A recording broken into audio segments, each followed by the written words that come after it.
Mga idol, good morning. Magulay tayo ng kalabasa at saka lagataan nating niyog. Sabi daw nila idol, itong kalabasa daw pangpalinaw ito ng mata. Lalo na kapag gataan pa. Tapos haluan pa ng sardinas ito idol. Ako, ang sarap na. Mapawasan ang pabili natin ng ulam kung may tayong gulay idol. Sarap to idol. Sarap ito idol na gataan itong kalabasa. Tapos lagyan ito ng sardina. Sarap nito idol. Libre na isang araw nating gulay.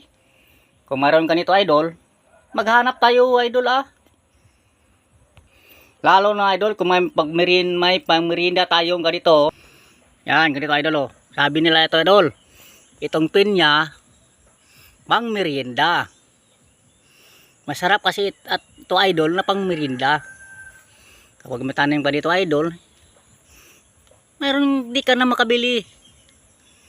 Kaya ito ang sinasabi ko sa idol, magsipag tayo para may pagkain tayo.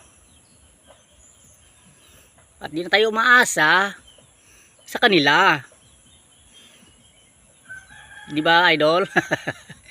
Tingnan nyo idol yung tanim kong pinya.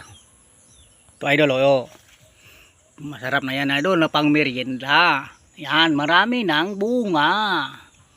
Hindi tayo makabili nito idol ng pinya. Ito yung iba. Yan. Kaya pag masipag ka, mayroon itong bunga. Yan. Ayun pa iba. Masarap ito idol. Maka merienda. Good morning lang sa inyong lahat.